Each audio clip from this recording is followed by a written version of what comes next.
This is the first volume of Cycling for Life chat. We'll call it a chat series, really.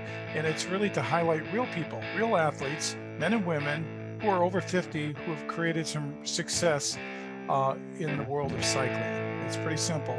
I think it's easier to see people that have done things to inspire you. So that's what we're going to do today.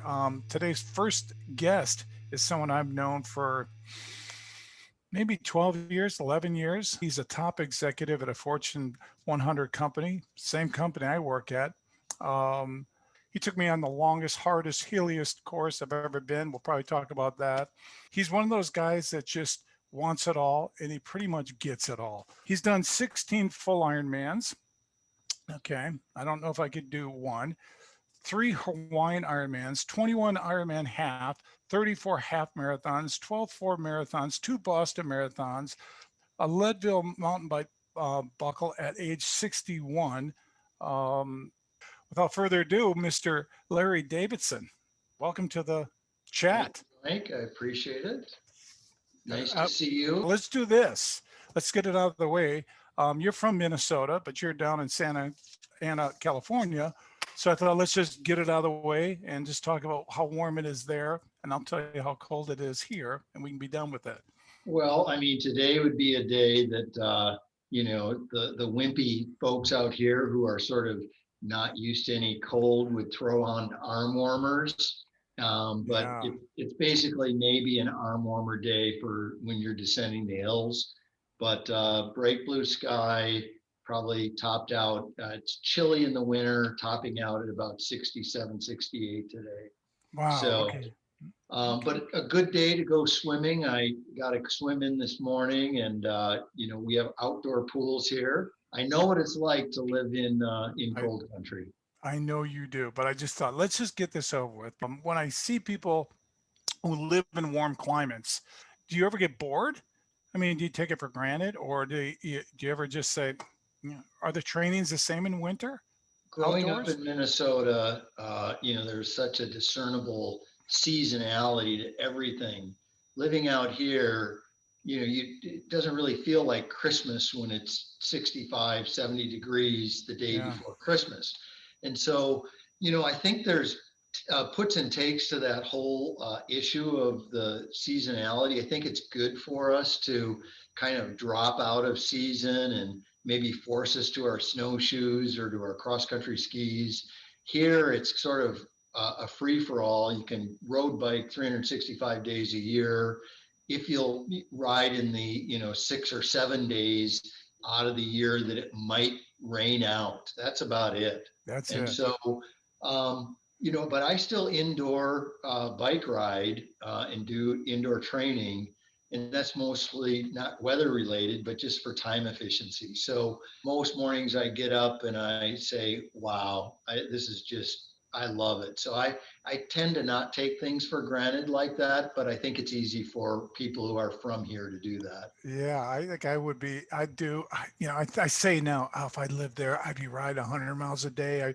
And I know I wouldn't. I'd get out there and it'd be in February and I'd be, another sunny day. I'll think another excuse. So I just wonder how I would handle that. So are your rides different outdoors? So let's say you're riding with friends in July and now you're out riding in similar weather, but it's February.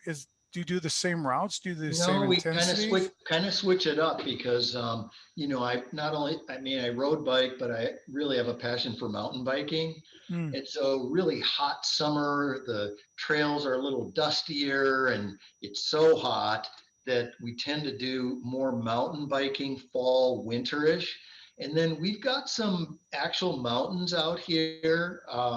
The Colorado people might not agree, but there's some very formidable climbs. There's a mountain down in San Diego County called Palomar Mountain. And that one is sort of known as the Southern California Alpe d'Huez with 28 switchbacks going up. You've got Mount Baldy where the Tour of California, the main stage has been held.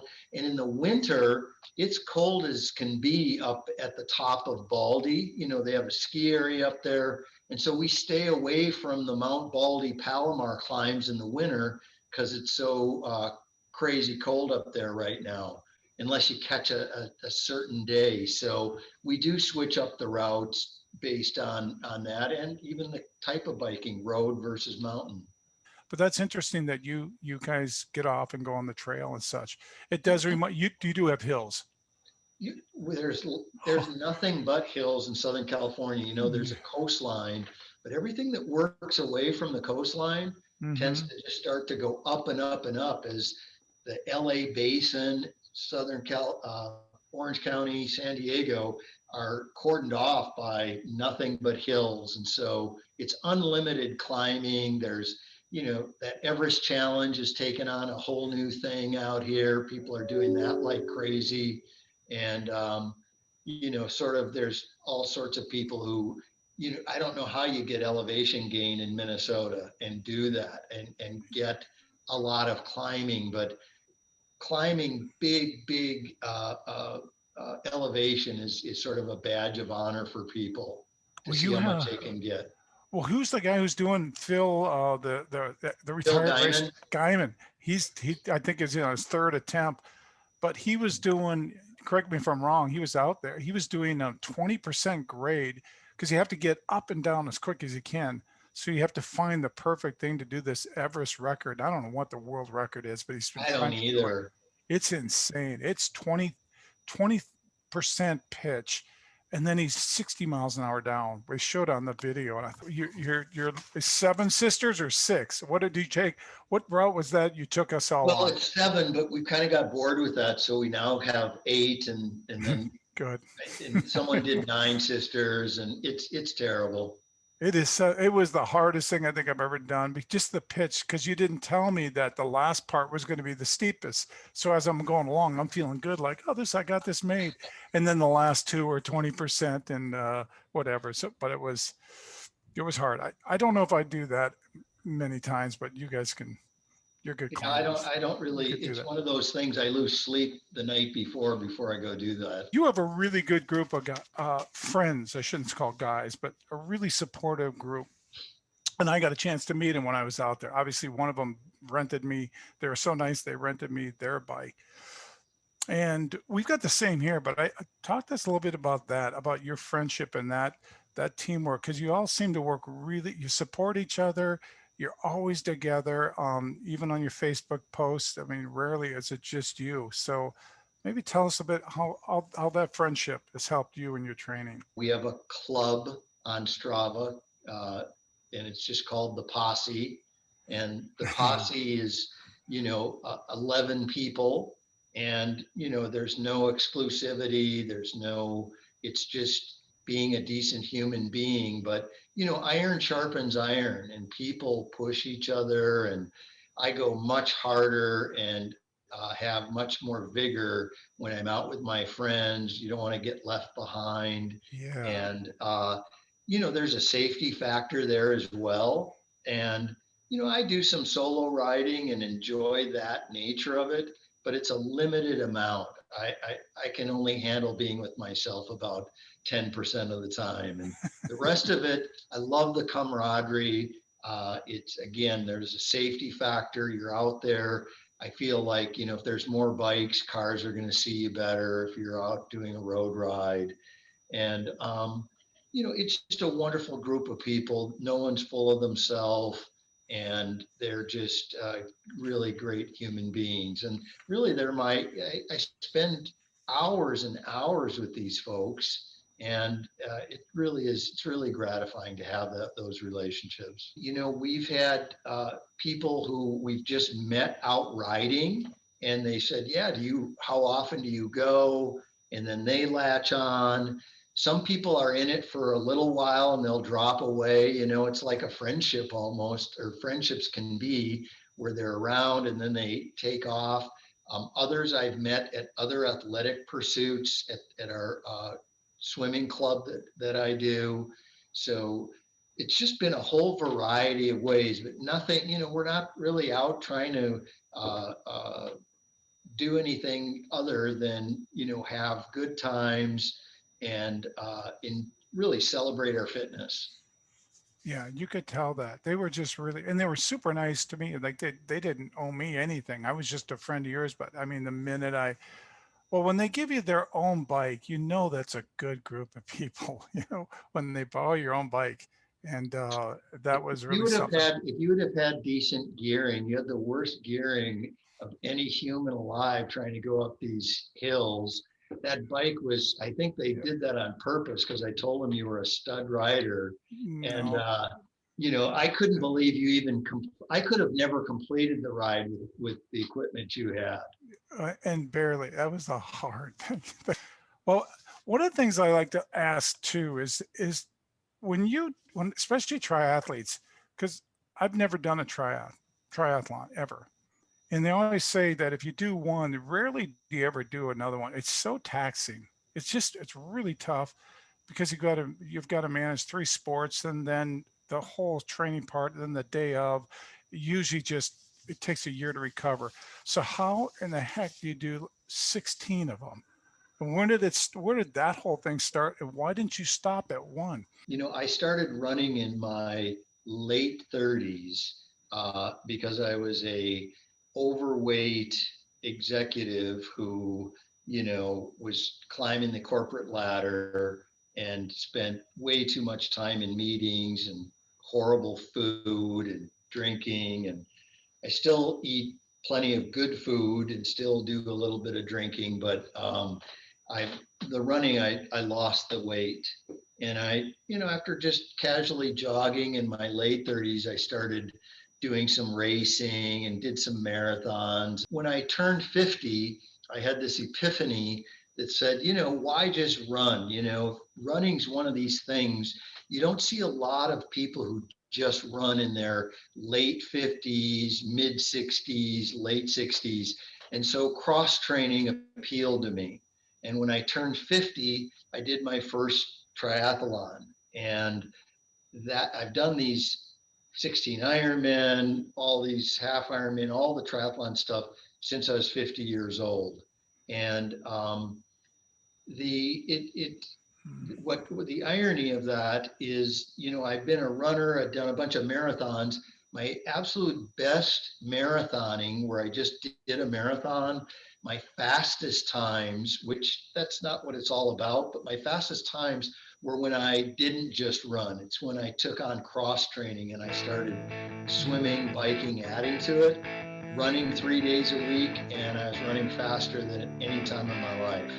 Wow. So, the cross training, I think, gave me a sense of uh, my body's just it's my body likes the cross training. It likes the fact that I'm not just beating it up running. And as we know, on a bike, as long as you stay upright, you can stay pretty injury free for a long time. And so it also allows me to train 7 days a week, basically. And if I just splashing around in a pool is very therapeutic. I need to have that balance too. And especially as I get older, I don't do a lot of weight bearing exercise. I know I need to do that. But just walking, literally, I mean I get past. I mean it's embarrassing when I go out. Do you do any weight bearing? Or you said Doing I more of it, okay. doing more of it, but I need to do a lot more of it, walking up hills, and I used to love to run too, so it's something I should do. But We need that's to lift interesting you say that. as we get old, we need to lift heavy stuff. It's a really good hedge because your bone density just starts to go down Yeah, precipitously as you age. And so weight bearing is critical. And so I make sure I try to, look for opportunities to lift heavy stuff. I'm a big dumbbell, my wife would agree with that. I'm a big dumbbell guy. And so I have a full array of that. And I find dumbbells to be, they don't take up a lot of room.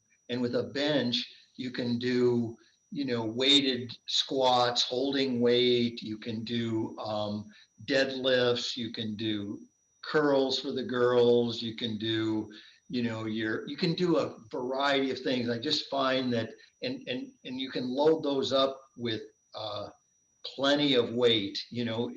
Pick up a 50-pound, 250-pound dumbbells. That's some serious weight. hmm And so I find that that's kind of the thing, but I never miss an opportunity to climb stairs. Never take an elevator. If it's there, I just look at it as just another excuse to do that sort of thing. And I do look for opportunities.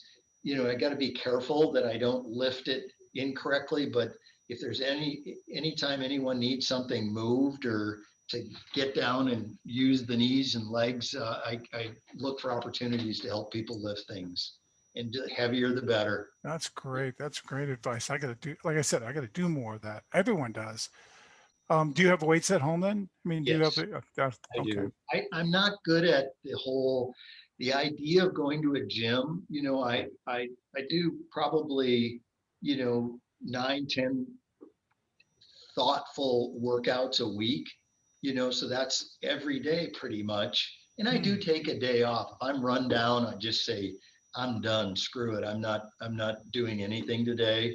But my body doesn't seem to need that much, because if I just swim, I feel like I'm really not taxing myself too much. It's running that kind of can beat you up and get after you. But yeah, I'm not good at the whole leave the house, drive somewhere, do the workout. It's that the time thing is a bother to me. You do 8, 7, 8, 9 workouts a week? I'd say, Wow. mostly 9. So, Wow. sort of at least swim 3 times a week, run 3 times, bike 3 times. Now on the biking, since that's what I know most on that biking, is it, do you break that up? Is there any specific, is there like a Tuesday, Thursday, Saturday type thing? Or how do you work that out? I have to be present and available for work. And so, from a time efficiency standpoint, I find that indoor training is just absolutely great. I'll admit that with this COVID thing, I've been able to sneak in a couple of hour bike ride on Tuesday mornings that I, in the past, just didn't really have the time for. And Yeah. now if my meetings line up right, I'm able to do that. I love being outdoors. So, but even with our pleasant California weather, I find that an hour and 15 minutes on the bike trainer indoors, in my man cave, which is set up nicely with a indoor trainer, treadmill, infrared sauna, kind of got a great little setup there. And, but warming up properly and then doing a very focused workout, depending on what I want to train, whether it's my anaerobic system, my aerobic system, strength, speed, cadence, whatever. I can get more done in an hour training indoors than I could possibly get in 2 hours outdoors with all the stopping, starting. When you're on a bike indoors, you are pedaling for an hour. It, And you're also, when you're dealing with watts, you're either pushing 250 watts or you're not. It's very specific. And so you can really know what's out in front of you there. So I found that two quality, they end up being kind of sufferfest for me, the meat of it. But it's amazing what, if I do 15 minutes of warm up and 10 minutes of cool down, 25 or 30 minutes of high intensity intervals, the amount of gain I get from that is absolutely incredible. And then you ask the typical week. Saturday, I used to get up and go golf in my 30s and 40s. And now for 15 years, I get up and we meet at 8 o'clock down at Dana Point Harbor, and the bike is on, and we've got 5, 6 different routes we go on. that's amazing. That intensity piece, we're Zwifters, the sustained effort that you have to put out. There's no, especially if you're riding a group, you can't even take a minute. The other day I dropped my like water bottle, like indoors. I couldn't even reach down to get my water bottle. I had to call Karen to come down because if I would have stopped, you've been there, right? You'll fall off the back of those silly groups and then you're done. You can't ever catch up. But it is a good workout part there. Would Interesting thing about intensity. So you're 65. Did we mention that at the beginning? 64. 64. Okay. So it's amazing. A lot of people say, oh, you shouldn't do intensity. You shouldn't do it during the winter, but you do. And more There's people do. probably nothing more, as you age, there's probably nothing worse than not doing high intensity. Long, slow creates slow. If you want to be slow, that's cool. If you just like movement, that is absolutely wonderful and you love that, knock yourself out. But if you want to be able to go, and climb those hills fast and if you're competitive, as I am, high intensity, as soon as you drop that out of your routine, you're going to start going backwards. And it's hard, but I have a little motto, and I've had this as my race motto for as long as I've been racing, and that is to do today what others won't, so you can do tomorrow what others can't.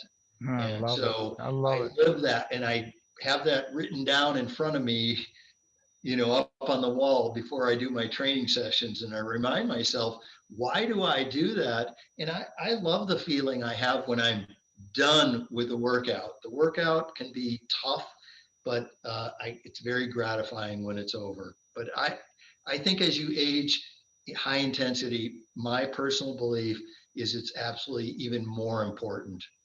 Yeah, I do too, personally. My body's kind of changed over time, and I've gone from, being a lot, when I started running, I started losing weight, but, my body's leaned out over the years, and I do, I do check what my bone density is. My bone density is great according to the doctor, so I'm really pleased with that. But my sustainable watts have dropped, and they've dropped slightly over time. They were going on this curve like this from age 50, and they went up, up, up, up, up, up. They plateaued, and then to get off that plateau, I raised it a little bit more, and now it seems as though I've gotten as fit as I'm kind of going to be, but I can kind of go forever. And I can ride and 100 miles, while back in the day it seemed like that's an absurd number. Who can ever do that? It's really no big deal anymore. And yeah, my aerobic system is so built, so watts have kind of leveled off. I'm trying to just, if I don't lose any, I'll be happy. But my heart rate at a given pace is actually lowered, where my heart rate's, it seems like I'm not even taxing my body, and I'm cruising along pretty darn fast these days. So the heart, knock on wood, is just turned into a machine. I am kind of that, I'm an aerobic machine, I guess. I've created this monster. And so now that really doesn't need to get a whole lot stronger. I need that high intensity to stoke the kind of the neuromuscular stuff that goes on, and keep those watts from dropping any further. So you're not afraid of doing an FTP, it sounds like, or you do enough of them. Are you a data geek? I mean, I am. I love data, but then I to a love certain the point. data. It's so much fun. But I also love, putting a piece of tape over the thing and just going by feel. And I found that, the data doesn't lie. The data is the data. And as I've continued to race, I used to be very just, if the meter went out on the bike race, or the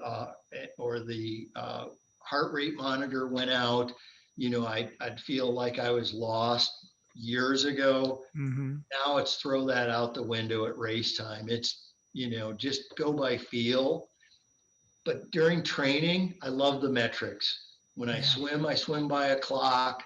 When I do my indoor sessions, I'm going by the exact interval time and my heart rate and my watts. When I run, and I'm in a focused run, it's by pace. but I also love to throw that crap out the window and just, embrace the race day or just forget it for a day. To be too tied to it makes me crazy. Yeah, it gets a little over. It's nice to have for training, but sometimes it kind of bites it too because you set your own limits. This is what I usually do for 20 minutes. So when you're watching it, you're going, well, this is probably where I should be at. This is my limit. And you kind of put a ceiling on your effort where if you could just go after it. And like you said, I got friends who just go do a time trial. They don't even look at anything. They just go and Just go. yep, it's probably the best thing. I think So, so. so is there anything you do now that you couldn't done 14 years ago? I've done these 16 Ironman, and I think I'm kind of suited for the longer distance stuff than the shorter ones. I've done a Mm, bunch of short ones, but I am kind of like a little ever-ready Energizer bunny, I guess. I just kind of can keep going and going and going. And you know, you mentioned earlier that Leadville race. That Leadville race, 100 miles on a mountain bike at elevation, get up to 14,000 feet. That is no joke. And that was hard. I had to, just push and push and push. But I feel like I could, um, in about 2 or 3 weeks, I think I could prep myself right now and go do Leadville again and get in under the time limit because back when I started Iron Manning and doing all this stuff, I spent almost a year training for my first Ironman. When I got to my second one, I spent maybe 5 or 6 months of focus training. And now, if I'm going to go do an Ironman, which I am signed up for another one in September, hopefully we'll have it.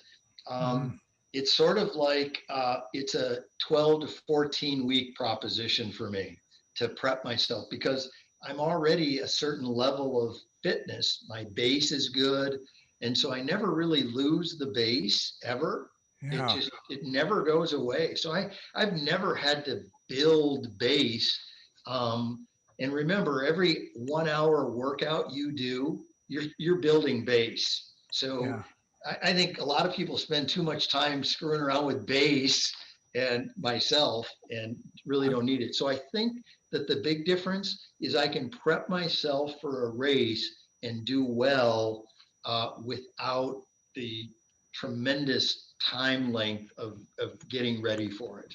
And your confidence, just your mind. I mean, we haven't gotten into all that, but I mean, just your confidence, you know you can do it. And that's probably more so. I think people just hold themselves back, myself included. When Well, your people mind is say clear, you did it earlier. You said you could never do that. You talked yeah, about there you go. triathlon, I have and lots of so self-limiting, right? but it's people are full of that, and I'm sure I am too, but it's really not the case in triathlon. It's probably not the case in a lot of things we do in our life. It's No, it's really easy to say I could never do that, and is that really true? not I the don't think listening so. to you. It just I makes me doubt it. inspiring. This is why I want to do this, Larry, because when you do these, it's hard not to just spend a few minutes with people like you and go, that impacted me. Yeah, I do. I set limits for myself too. So Well, I would digress by, racing is great. And I use that word celebration of fitness is because I think that, we're very blessed and lucky to lead lifestyles where we can go and pursue, kind of arguably almost frivolous things. But they're enjoyable to us. There's something in us that we find joy in. But, beyond the racing stuff, there's a lot mhm, more to life than just racing a bike or doing triathlon. And, but the pure joy of riding a bike, which is, really one of the funnest things I think you can do. I feel like it's similar to downhill skiing when you're descending a hill and how the flow you get from that. But I enjoyed the camaraderie and the scenery and the smells and the food and all the things associated.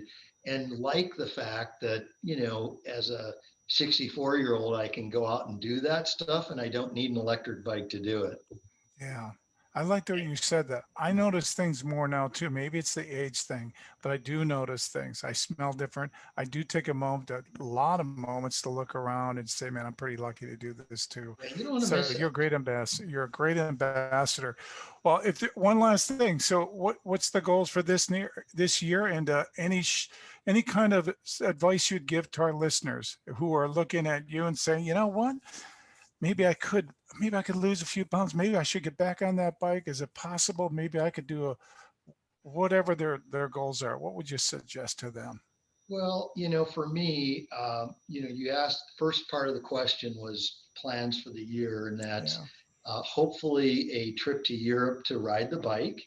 The Pyrenees are a wonderful place to ride. I've had a chance to be out there and do that, and like to go again. That's going to be dependent on how Spain is with this disease, with the COVID stuff, I guess. So, but I am signed up to do Ironman Wisconsin, which will be, I think, the fifth time I've done that one in September, and start the year in St. George, Utah with a half Ironman. St. George is a great town to ride, and the community embraces the race really well. So those are kind of my two big races for the Great. year, Wow. and hopefully that Spain trip. But I think the thing that I went in 19. Let me get the year right. Not 19. In 2004, my wife and I went to the Big Island of Hawaii, and she surprised me with a trip. And while we were at the Big Island, there was a race going on. It was called the Hawaii Ironman. And I watched this race, and I really didn't know what a triathlon. I knew what a triathlon was, but I had to ask, what are these distances again? And they said, it's a 2.4 mile swim. And I said, how far is that bike? It's 112 miles, and then it's a marathon. And that that in 2004, my wife and I were volunteers. She signed us up to be volunteers at the Ironman, and we were finish line catchers. So we were catching people when they were completing the event. And I was very moved by this. I saw people of every shape and size, mostly fit people, by the way, but some were like, they just did the Ironman. I couldn't believe it, but most were quite fit, lots of different ages, lots of different languages. And I said that day, I'm going to do a triathlon, but I know fact certain I could never, ever, ever do a damn Ironman. And I couldn't do it because I didn't swim. I didn't own a bike. I could run a little bit, talked about that earlier. And a year later, 2005, I did my first Ironman down in Florida. So it took me a year to prep for it. And trust me when I tell you, I am not a gifted athlete. I think I was blessed with a few nice genes from mom and dad. I'm a lean human being. I like to take good care of myself. But I'm telling you, if I can do the stuff I've done, you and everyone else can do way more than you could ever imagine. And just don't sell yourself short. And quit making the excuse if you don't have the time to do this and the time to do that.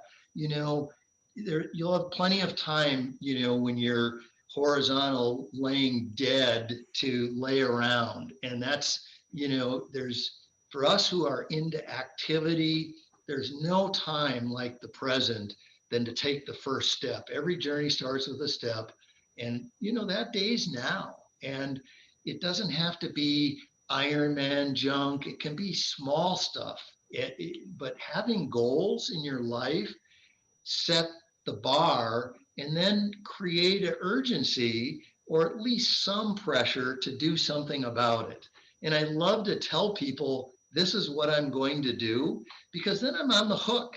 Because I'm going to hear you call me and say, how'd that St. George half Ironman go? And I Wow. better have trained and had a respectable time, or my buddy Mike's not going to respect me like he has. Yeah, So, I totally respect, and bring a lot of friends like you to the party. It seems that's the other message. It seems like that's a big thing. brings many friends along with you, and just be great ambassadors of the sport. Well, you given, I mean, honestly, this is the first one we did. If it, I just love it. I just loved your candor and your inspiration. Some of the stuff most of I didn't know, to be honest. I know you're a great athlete, but you're just a quality human, and just doesn't surprise me all the stuff you've accomplished. I'm very humbled by you saying all that, Mike. I'm sorry if I just cut you off, but truth be known, you know your stuff on this cycling, and you're so passionate about it. And I get excited talking to you about it. And so when our business careers on the real estate side are over, man, we're going to have some even more fun than we're having now. But I think you can have both. Yeah, I'll come back out. I'll jump on an e-bike and we'll do that Seven Sisters all over again. Right? No e-bikes. I love it. Hey, John, I want to thank you for hosting this first Cycling for Life event. And any closing words from you? I mean, without you, we wouldn't have got this thing turned on. So I appreciate it. I think I did actually hit record, so I think we got it. So I should be able to see it. Awesome. Thank you so much. Thank you very much. Guys. We'll see you there. Take care. Bye.